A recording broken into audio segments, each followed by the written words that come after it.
Good morning, students. Myself, Professor Anil Kumar, and I will be teaching you the Information System Design and Implementation subject for BCA second year, that is third semester of Punjab University, Chandigarh. So this is your first lecture in this session. So I'll give you a brief introduction to the subject. What does the system means?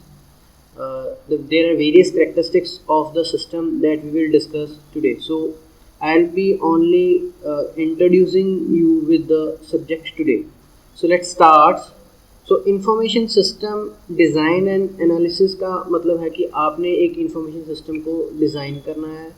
Analysis means जो existing system है उसको analyse करके आपने new system create करना है. अब यहाँ पे जो दो सिस्टम की बात की गई है, एक सिस्टम हमारे पास ऑलरेडी अवेलेबल होता है. कोई भी आप ऑर्गेनाइजेशन ले लो, you can take up any institute organisation, वहाँ पे कोई ना कोई ऑलरेडी एक सिस्टम बिल्ड हुआ होता है. Means they do work as per some procedure. उनके पास कुछ प्रोसीजर्स होते हैं या उनके पास कोई सिस्टम होता है. फॉर एग्ज़ाम्पल हम कॉलेज की एग्जांपल ले लेते हैं. तो कॉलेज में एडमिशन का सिस्टम क्या है कि आपने सबसे पहले you have to bought a prospectus, you have to fill the prospectus, then you have to submit the fees, and then a roll number will be issued to you, and then you can take up the classes. So this is the manual system, and if we want this system to be converted into information system, that is IS, then we will make use of computers. कि हमें computers की मदद से इस जो आपका system है college का, उसको हमने कंप्यूटर के फॉर्म में उसी सिस्टम को जो है हमने क्रिएट करना है. सो इंफॉर्मेशन सिस्टम का मतलब क्या है? एक ऐसा सिस्टम जिसमें सारी की सारी इंफॉर्मेशन स्टोर की गई होती है. And to design this information system we have to analysis the existing one. जो आपके पास पहले से सिस्टम है उसको हमें एनालाइज करना पड़ता है, फिर हम न्यू सिस्टम को जो है वो क्रिएट कर पाते हैं. So you will be learning the techniques to analyse, design and create the information system in this particular subject. So let's start with the formal definition of what the system means. System का मतलब क्या होता है कि हमारे पास कोई problem है, we want to deal with the problem in an organized way. आप एक प्रॉपर तरीके के साथ उस प्रॉब्लम को सॉल्व करने की जो कोशिश करते हो, उसके लिए आपने एक सिस्टम को जो है वो तैयार किया होता है.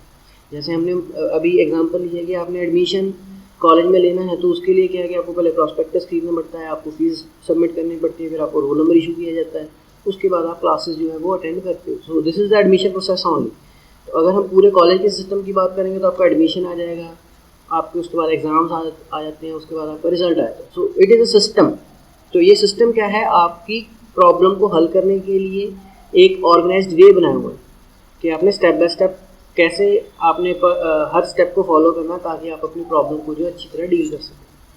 तो information system analysis and design is a method. ये एक मेथड होता है, ठीक है. It is a method to create and maintain a information system. जैसे मैंने ऑलरेडी डिस्कस किया है कि इंफॉर्मेशन सिस्टम का आप यहाँ पे क्या मतलब समझोगे कि the system that is implemented in the computer.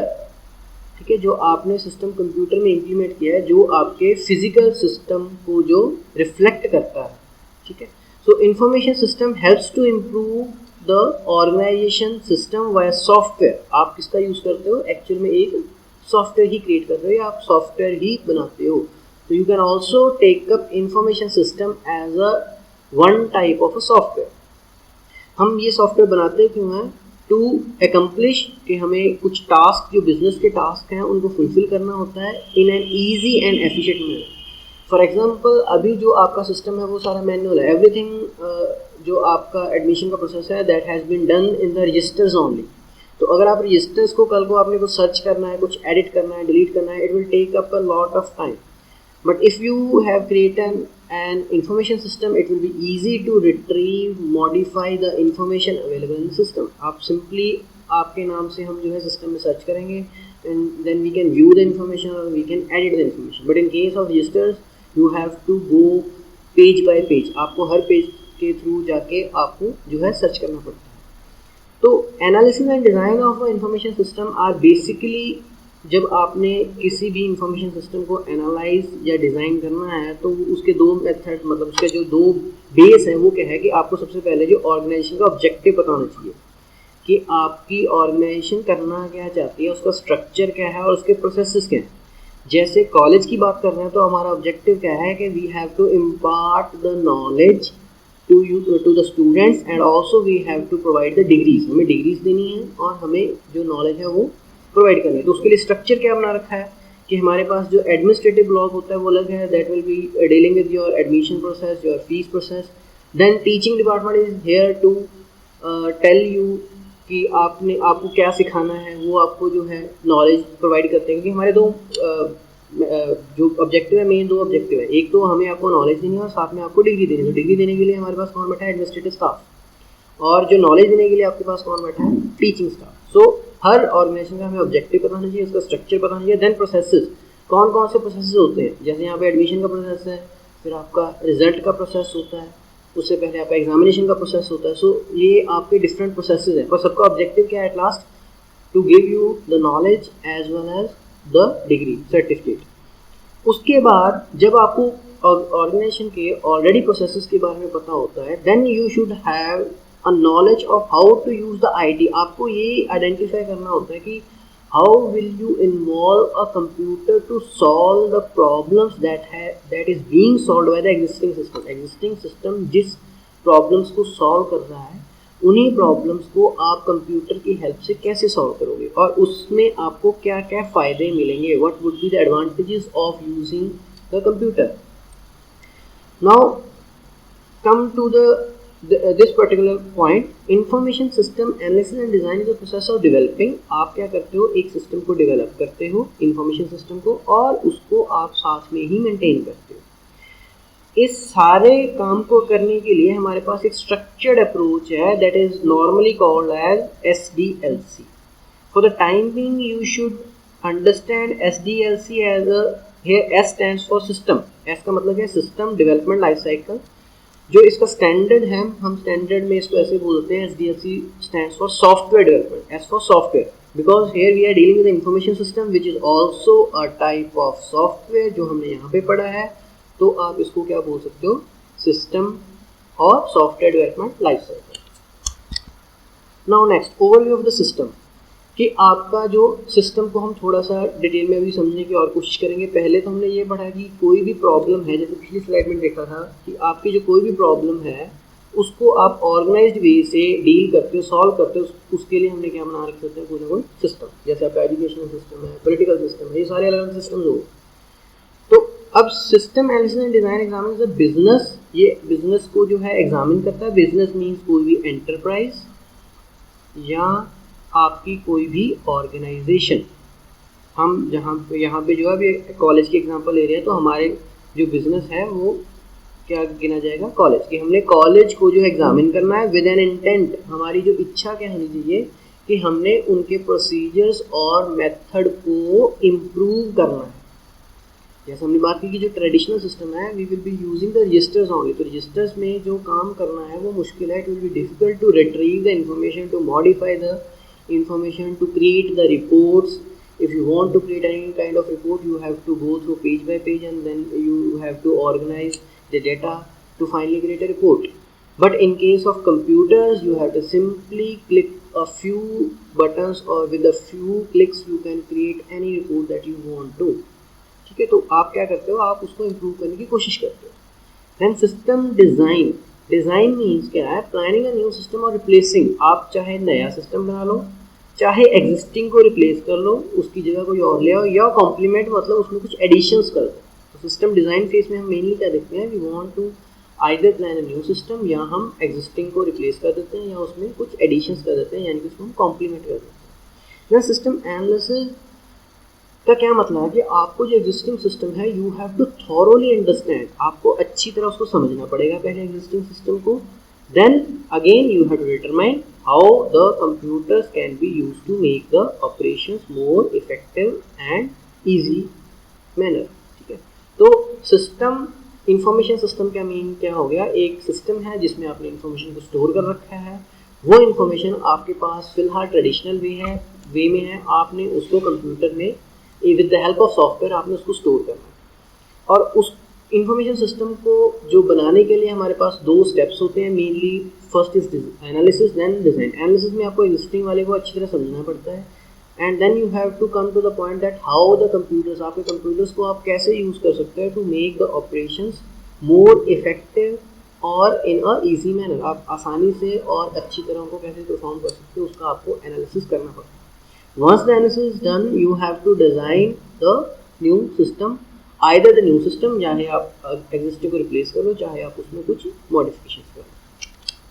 अब ये आपकी फॉर्मल डेफिनेशन हो जाती है कि a system is defined as the collection of elements. आपके पास अलग अलग एलिमेंट्स बने हुए हैं दैट आर इंटीग्रेटेड, जिनको जोड़ा गया है टू अचीव अ डिजायर्ड गोल, आपका डिजायर्ड गोल करने के लिए। जैसे हम आपकी बार बार बात कर रहे हैं कि आपका एडमिशन हो गया प्लस आपके एग्ज़ाम्स हो गए, या असेसमेंट हम इसको बोल सकते हैं कि आपको असेस किया जाता है। Then you will be provided with the result and finally you will get a certificate और अ डिग्री। तो अब इसकी सेकंड आप फॉर्मल जो डेफिनेशन लिख सकते हो ये आपको याद करनी पड़ेगी। The collection of components that work together to realise some objectives forms a system. आपके जो अलग अलग कंपोनेंट्स हैं उनकी आपके पास एक कलेक्शन होती है जो सभी मिलजुल के काम करते हैं टू रियलाइज, यानी कि आप पूरा करना चाहते हो कुछ ऑब्जेक्टिव आपके सिस्टम के जो ऑब्जेक्टिव्स हैं उनका पूरा करने के लिए आपके सभी कंपोनेंट्स की जो कलेक्शन है वो इकट्ठा काम करती है। तो बेसिकली हमारे पास 3 जो कंपोनेंट्स होते हैं, आप इनपुट प्रोवाइड करते हो, उसकी प्रोसेसिंग होती है और उसका आउटपुट जो है निकलता है। ठीक है,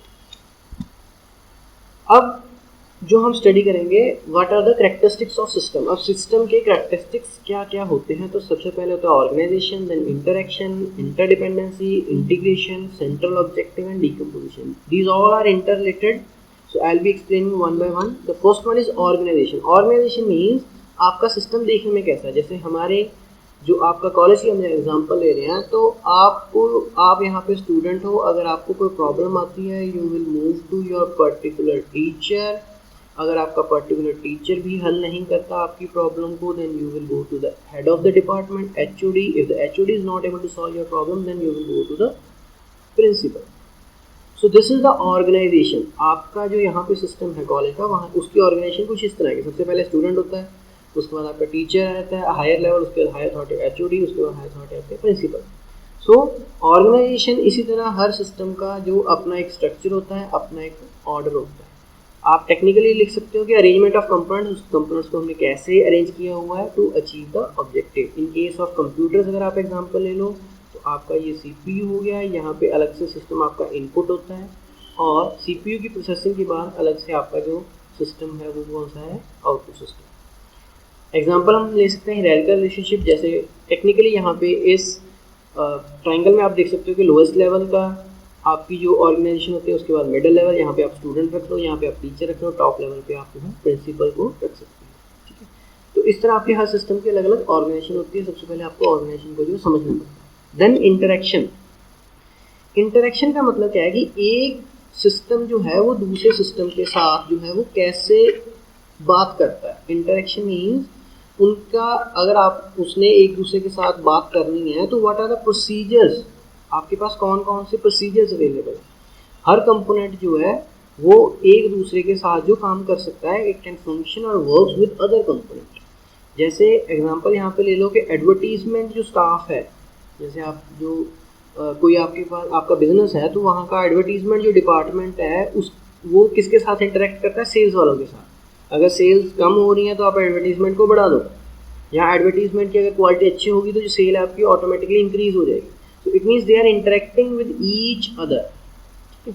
इसी तरह आपका जो सीपीयू है, आपकी जो इनपुट है वो किसके साथ इंटरेक्ट करती है, storage. Anything that you provide to the CPU first it should be stored in the storage. आप पहले वो स्टोरेज में होगा, उसके बाद सीपीयू उस पर जो है प्रोसेसिंग करता है, then CPU will send the output to the output system. तो ये इंटरेक्ट आपस में बातचीत कैसे करते हैं, what are the procedures, what are the rules they follow, this is called as interaction. Then next होता है आपका इंटरडिपेंडेंसी। इंटरडिपेंडेंसी का मतलब क्या है कि एक कंपोनेंट की डिपेंडेंसी दूसरे पर कैसे है। एक की जो आउटपुट है वो दूसरे की जो इनपुट बनेगी। जैसे आपकी जितनी डिमांड होती है, अब जो डिमांड की आउटपुट है, डिमांड अगर है 10 तो आपको सप्लाई भी कितनी करनी पड़ेगी 10। अगर ये डिमांड की है 20 तो आपको सप्लाई कितनी करनी पड़ेगी 20। इट मीन्स द सप्लाई की जो इंटरडिपेंडेंसी है वो किस पे है, डिमांड के ऊपर। ठीक है, तो इसी तरह जो आपके कंपोनेंट्स होते हैं वो आपस में इंटरलिंक किए जाते हैं to achieve an objective. Achieve an objective, यहाँ पे एन आएगा। सो वन कंपोनेंट आपका दूसरे कंपोनेंट पे जो है डिपेंड करता है and they are linked with each other to achieve a particular objective. Example हमने ले लिया, जैसे डिमांड है तो डिमांड की जो आउटपुट है उसके ऊपर आउटपुट किसकी डिपेंड करती है, सप्लाई की। सो supply is interdependent on the demand. Next आता है इंटीग्रेशन। अब ये जो सारी चीज़ें थोड़ी थोड़ी रिलेटेड है। जैसे हमने पहले पढ़ा इंटरेक्शन। इंटरेक्शन मीन क्या है, हमने एक दूसरे के साथ अगर बातचीत करनी है तो हमारे पास क्या रूल्स हैं, क्या हमारे पास प्रोसीजर्स हैं। इंटरडिपेंडेंसी क्या मतलब कि हमारे एक की जो आउटपुट है वो दूसरे की इनपुट बन जाती है, या एक के ऊपर दूसरा जो है वो डिपेंडेंट होता है। ठीक है, इंटीग्रेशन में क्या है, वो आपस में जुड़े हुए हैं। हो सकता है वो डिपेंडेंट हो सकता है वो इंडिपेंडेंट हो, पर उनका जो काम है वट एवर द वर्क वो इकट्ठे काम करते हैं, though they are performing unique functions. जैसे हम एग्जांपल अगेन लेते हैं, जैसे आपका एडमिन स्टाफ है और यहाँ पे टीचिंग स्टाफ है, काम दोनों का अलग है। इन्होंने आपको नॉलेज इम्पार्ट करनी है, इन्होंने आपको नॉलेज जो है प्रोवाइड करनी है, इन्होंने आपका जो है एडमिन वर्क जो है आपका पेपर वर्क जिसको आप बोल सकते हो, इन्होंने आपका जो पेपर वर्क प्रोवाइड करना है। But ultimately both are doing these works to provide you an ultimate degree, कि आपको अल्टीमेटली एक डिग्री जो है आपको मिल जाए। तो it means they both are integrated with each other. ये एडमिन जो सिस्टम है या टीचिंग सिस्टम है, they are integrated with each other to perform either although they are performing the different functions, अपना अपना उनका यूनिक फंक्शंस है, but they are working together to achieve a single goal. आपका सेंट्रल ऑब्जेक्टिव जो है वो आपको प्रोवाइड ये कर रहे हैं, नॉलेज प्लस डिग्री। ठीक है, अब उसके बाद सेंट्रल ऑब्जेक्टिव, हर जो ऑर्गेनाइजेशन होती है उसका कोई ना कोई सेंट्रल ऑब्जेक्टिव होता है। तो इट कैन बी रियल और स्टेटेड। रियल मीन्स जो आपको फिजिकली चीज़ प्रोवाइड होती है, स्टेटेड जो हम बोलते हैं। रियल मीन्स जैसे हम कहते हैं कि हम आपको एक जो है बाइक बना के देंगे, या हम आपको एक कंप्यूटर का सॉफ्टवेयर बना के देंगे, तो you can say that is a real, कि आपको एक्चुअल में वो चीज़ प्रोवाइड की जाएगी। स्टेटस, हम आपको अच्छी जो है एजुकेशन देंगे, we will be giving you a better education, हम आपको अच्छी एजुकेशन देंगे। अब वो स्टेटमेंट है, ठीक है, तो आपका जो ऑब्जेक्टिव है वो एक स्टेटमेंट भी हो सकती है, या आपका जो है वो रियल भी हो सकता है। अगर आप मैन्युफैक्चरिंग में चले जाओगे तो वो मोस्टली रियल ऑब्जेक्टिव्स होते हैं। आपका स्टेटेड जो आप स्टेटमेंट वो दे रहे हो, आपने उसको फुलफिल करना है। तो अब जो पूरा सिस्टम है उसका जो होता है हमेशा ऑब्जेक्टिव एक होता है। जैसे हमारा चाहे एडमिन स्टाफ ले लो, चाहे एग्जामिनेशन ले लो, चाहे टीचिंग ले लो, अल्टीमेट गोल क्या है उनका, आपको नॉलेज, या आपको कह सकते हो फैसिलिटेट करना है। उन्होंने आपको फैसिलिटीज़ प्रोवाइड करनी है to impart you the knowledge and you the degree. Final आपको एक डिग्री जो है सर्टिफिकेट जो अवार्ड की जाती है। सो जितने भी आपके यूज़र्स हैं, यहाँ पे यूज़र्स को आप डिपार्टमेंट्स भी गिन सकते हो, कि जितने भी आपके यूज़र्स हैं या डिपार्टमेंट्स हैं उन सभी को सेंट्रल ऑब्जेक्टिव का पता होना चाहिए, तभी वो जो काम है वो अच्छी तरह वो कर सकते हैं। जैसे हमारे जो कंप्यूटर है उसमें हमारा मेन काम क्या है, हमने जो प्रोसेसिंग करवानी है, हमने क्या करनी है, प्रोसेसिंग। तो इनपुट जो यूनिट है वो इनपुट प्रोवाइड करता है प्रोसेसिंग करवाने के लिए, सीपीयू उसको प्रोसेस करता है। अब प्रोसेसिंग जो भी उसके आउटपुट दिखानी पड़ती है, तो इसके लिए हमारे पास आउटपुट सिस्टम है। तो सबका जो सेंट्रल ऑब्जेक्टिव क्या है कि आपको प्रोसेसिंग करके आपको एक जो है आपकी प्रॉब्लम को जो सॉल्व करना है, प्रॉब्लम सॉल्विंग जो है ये आपका मेन जो है सेंट्रल ऑब्जेक्टिव बन जाएगा इन केस ऑफ कंप्यूटर्स। अब जो लास्ट इसका कैरेक्टरिस्टिक्स है दैट इज डीकम्पोजिशन। डीकम्पोजिशन होता है तोड़ना किसी चीज़ को। So it is said to be as division of a system into a sub system. आप एक सिस्टम को एक से ज़्यादा सब सिस्टम में तोड़ते रहते हो। So it will allow you to do the work at a greater ease. जैसे आपके घर में भी अगर वो काम होता है तो you must be dividing into members कि आपका एक जो बहुत बड़ा काम है उसके छोटे छोटे हिस्से करके आप अलग अलग मेंबर्स को जो है वो डिवाइड कर देते हो। Why? Because it would be easier to do a smaller task rather than a big task. कि एक बड़े से काम को करने से बेटर क्या है कि आप उनके छोटे छोटे हिस्से करके उन काम को जो है पूरा कर लो। So you divide the system into smaller units, आप स्मॉलर यूनिट्स में तोड़ते जाते हो अंटिल द स्मॉलेस्ट यूनिट, जब तक कि स्मॉलेस्ट यूनिट जो है आपकी मैनेजेबल ना हो जाए, मतलब उसको आराम से जो बंदा है वो सॉल्व ना कर पाए। ठीक है, जैसे हम जो आपका जैसे मैथ्स में होता है, आपका कोई आपकी स्टेटमेंट है तो आप क्या करते हो उसमें जैसे ब्रैकेट्स बनी होती है, तो ये क्या होता है मैनेजेबल चंक्स, कि पहले आपको ब्रैकेट सॉल्व करनी होती है, तो आपका एक यूनिट हो गया, ये दूसरा हो गया, ये तीसरा हो गया। आप अपनी बुक की एग्जाम्पल ले लो कि आपका जैसे अभी ये सब्जेक्ट की है information system design and analysis, तो इसके जो अलग अलग चैप्टर्स बने होते हैं या अलग अलग यूनिट्स बने होते हैं कि आपको पढ़ाना तो ये सारा सब्जेक्ट है, but it would be easier to manage each chapter rather than being, अगर आपको सारी इकट्ठा ही पढ़ा दी जाए तो आपको नहीं क्लियर होगा। सो आपका जो, अगर आप चैप्टर को एक सिस्टम मान लो तो उनको फर्दर हम डिवाइड किया होता है टॉपिक्स में, अगर आप टॉपिक्स को जो एक सिस्टम मान लो तो उनको डिवाइड किया होता है हमने पॉइंट्स में। ठीक है, तो आप क्या करते हो सिस्टम को सब सिस्टम में जो है ब्रेक डाउन करते जाते हो unless and until they become the manageable. ठीक है, thank you beta, thanks for listening. In case you have any doubt or in case you face any problem regarding the concepts or language, or if in case I couldn't make myself clear, then you can contact me through the Google Classroom. I'll definitely help you out. Thank you very much.